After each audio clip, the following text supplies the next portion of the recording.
안녕하세요. JD 부장 구성의 소장 조던입니다. 오늘은 챗 GPT, 구글은 기업 문화 때문에 안 되겠다라는 주제로 말씀드리도록 하겠습니다. 2023년 2월 9일 목요일 시황입니다.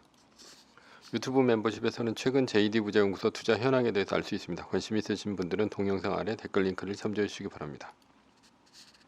2023년 2월 JD 부자연구소 21개 공지를 합니다. 주식 강의는 다음 주 월요일서부터 일주일간 모집을 하니 관심 있으신 분들은 동영상 아래 댓글 링크를 참조해 주시기 바랍니다. 뉴욕 마켓워치 후퇴 없는 연준의 물가 전쟁, 주식 떨어지고 달러 올라가고 채권 혼조다라는 기사가 있는데요. 어제는 나스닥이 1.68%, S&P 500 지수는 1.11%, 다우존스 지수는 0.61% 하락하며 3대 지수 모두 하락했습니다. 메인 이슈입니다. 지금은 주가 상승세. 파월 의장의 비둘기파적인 멘트 후에 연준 인사들이 지속적으로 매파적인 발언을 쏟아내고 있습니다. 존 윌리엄스 뉴욕 연은 총재는 몇 년간 제약적인 금리 인상을 해야 한다거나 다른 연준 인사는 금리가 6% 넘을 수도 있다고 얘기하면서 시장을 겁박했습니다. 물론 시장은 1월에 많이 올랐으니 어제 떨어진 것은 차익 실현일 수도 있습니다. 그러나 지금은 주식이 상승세를 타고 있습니다. 다만 마나임 중고차 지수가 2.5%나 올랐다는 것이 부담입니다. 따라서 이번 CPI에서 상품 가격이 오르면서 수치가 다시 오르는 것이 아닌가 하는 불안감이 있습니다. 그래서 이번 CPI 발표를 앞두고 공포감에 미리 팔아놓았을 수는 있습니다. 그래서인지 주요 빅테크 중 테슬라를 빼고 죄다 떨어졌습니다. 중고차 가격이 올랐다는 얘기는 자동차가 그만큼 잘 팔린다는 얘기이니까요.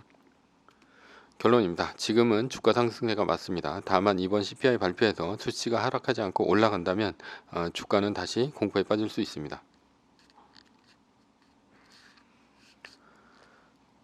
서브 이슈입니다. 챗 GPT, 구글은 기업 문화 때문에 안 되겠다. 구글 챗봇 바드 오답에 AI 관련주 주르륵이라는 기사가 있는데요. 구글이 어쩐지 서두른다 했습니다. 마이크로소프트의 챗 GPT 발표에 뒤통수를 맞은 구글은 바드라는 챗봇의 발표를 어제 했습니다. 그런데 제임스 웹 망원경 관련해서 오답을 내놓는 바람에 하루에 7%나 폭락했습니다. 어떤 것이든 선점이 중요합니다. 선점을 하고 나면 2등이 시장 점유율을 따라간다는 것은 굉장히 힘듭니다. 그런 면에서 마이크로소프트의 챗 GPT는 성공을 했다고 보입니다. 그런데 이번 실수는 구글의 기업 문화 때문에 이런 헛발질을 하는 것이 아닌가 생각합니다. 구글에는 웨이모라는 자율주행차 전문 기업이 있습니다. 처음에는 구글의 웨이모가 자율주행에 있어서 가장 앞선다는 기술을 갖고 있다는 평가를 받았죠. 이때가 테슬라, 구글, 모빌아이 등 자율주행차 관련 기업들이 자율주행 2단계 정도를 테스트할 시점이었습니다. 그런데 웨이모가 자율주행차를 테스트할 때 문제가 생겼습니다. 자율주행차를 타고 테스트를 하는 테스트 드라이버가 자율주행 도중에 자꾸 졸고 있다는 것입니다. 그래서 구글의 경영진은 결단을 내렸습니다. 자율주행 5단계, 즉 완전 자율주행 단계까지 도달하지 않으면 제품을 내놓지 않을 것이다 라고 말이죠. 그런데 지금 웨이모의 주가는 당시보다 10분의 1 토막 난 상태입니다. 즉 자율주행이 돈만 잡아먹고 안 된다는 얘기입니다.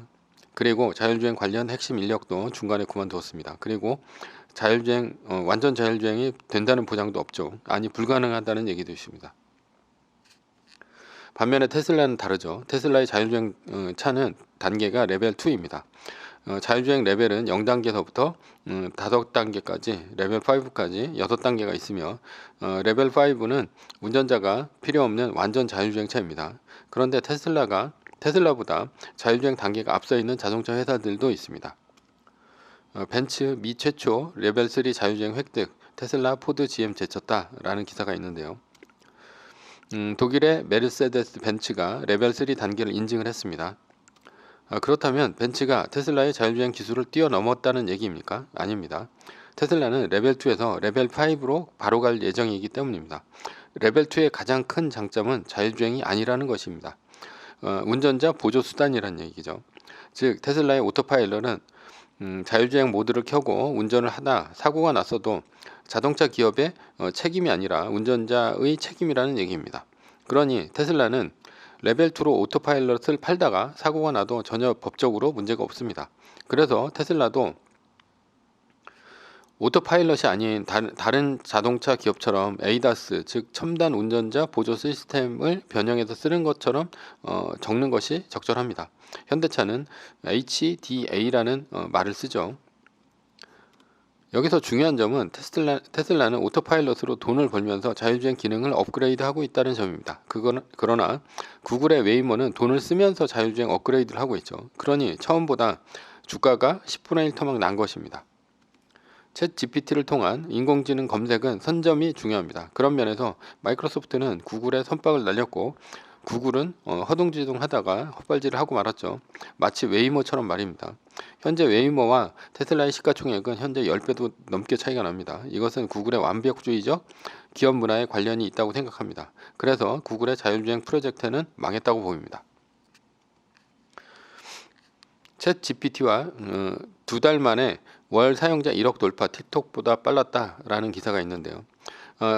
이런 숫자는 정말 폭발적으로 빠른 사용자 숫자입니다. 틱톡이 9개월 만에 1억 명을 돌파를 했고 인스타그램은 30개월이 걸렸습니다. 그런데 챗GPT는 인터넷 등장 이후 가장 빠르게 1억 명을 돌파를 했습니다. 이 얘기는 챗GPT의 월 사용자 숫자가 그만큼 역대급이라는 얘기고 사용자에게 어필을 했다는 얘기입니다.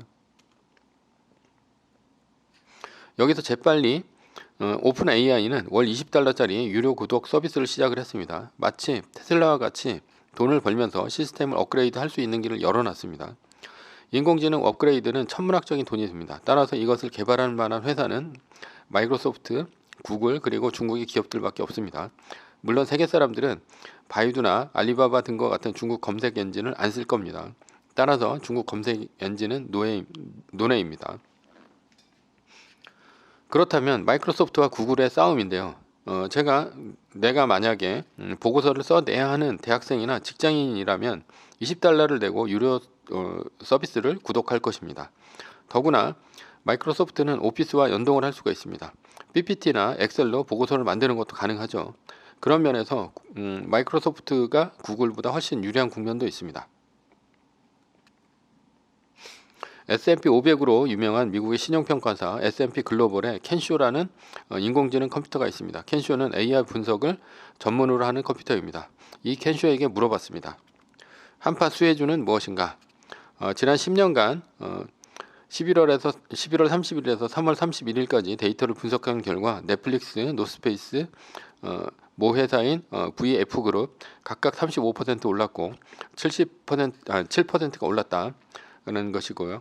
그리고 여행 정보 업체 프라이스라인, PCLN하고 크루즈 업체인 로얄 캐러비안이 각각 9.1%, 7.9% 올랐다 이렇게 얘기를 했죠. 20년간 겨울에는 여행이나 유통 관련주들이 올랐다는 얘기입니다. 왜냐하면 따뜻한 곳으로 여행을 가며 한파를 피했기 때문이죠. 달러가 강세가 되면 아시아 주식시장은 어떻게 될까라는 질문을 하면 어떻게 될까요? 10년차 시니어 애널리스트는 이 질문에 대한 대답이 하루가 걸립니다. 그런데 이 애널리스트의 연봉이 50만 달러입니다. 한화로 현재 한 6억 2,500만 달러, 500억이 아니죠. 6억 2,500만 원 정도가 됩니다. 그런데 켄쇼는 단 1분이 걸립니다. 대답은 항생지수 24.21% 그리고 일본 니케이 지수는 18.59% 떨어졌다는 것이 답입니다. 물론 현재 챗 GPT는 투자에 대한 질문을 받고 있지 않습니다. 그러나 켄쇼처럼 학습만 한다면 그 발전 방향은 무궁무진합니다. 트레이더 600명에서 2명으로 IT 기업 된 골드만삭스라는 기사가 있는데요.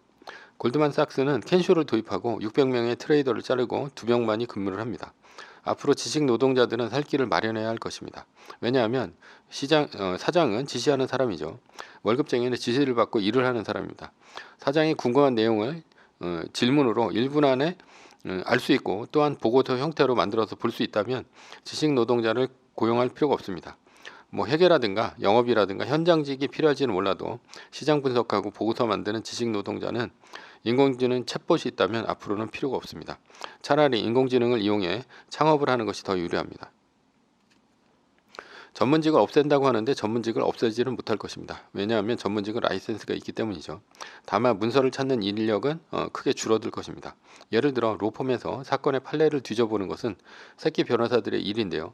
그런데 인공지능 챗봇을 쓴다면 경험 없는 변호사의 수를 크게 줄일 것입니다. 따라서 전문직의 1인 기업은 크게 늘어날 것입니다. 그렇다면 인공지능 챗봇의 기업 가치는 얼마나 될까요? UBS 보고서에 따르면 1조 달러 시장입니다. 어차피 1조 달러 시장은 한 개 기업이 다 먹지 못하겠지만 이 시장을 먹게 된다면 아마도 시가총액 순위는 크게 바뀔 것입니다. 결론입니다. 시총 1위가 애플에서 마이크로소프트로 바뀔 수도 있을 것입니다. 물론 우리는 투자자니까 시총이 바뀌는지만 보고 투자를 하면 됩니다. 매뉴얼입니다. 세계 1등 주식은 전고점 대비 2.5% 떨어질 때마다 10%씩 팔면서 리밸런싱을 하다가 나스닥 마이너스 3%가 뜨면 말뚝을 박는 것입니다. 그러다 반등이 시작되면 V자 반등 리밸런싱을 하면 됩니다. 자세한 내용은 JD 부장구 다음 카페를 참조하시거나 동영상 밑에 리밸런싱 말뚝 받기 댓글 링크를 참조하시기 바랍니다. 전제는 세계 1등 주식은 우상향 합니다. 매뉴얼을 지키며 세계 1등에 투자하면 매년 25%의 복리로 10년간 10배, 20년간 100배로 재산을 불릴 수도 있습니다. 위의 상황은 매뉴얼일 뿐입니다. 따를 사람은 따르고 참고할 사람은 참고하시면 됩니다. 주식을 사고 파는 것에 대한 모든 책임과 이득은 본인에게 있습니다. 매뉴얼을 지키려면 머리를 쓰지 말고 머리를 쓰려면 매뉴얼을 지키지 맙시다. 오늘은 챗 GPT, 구글은 기업 문화 때문에 안 되겠다라는 주제로 말씀드렸고요. 지금까지 JD 부장연구소의 소장 주던이었습니다. 컨텐츠가 좋았다면 구독, 좋아요, 알람 설정 부탁드립니다. 지금까지 들어주셔서 감사합니다.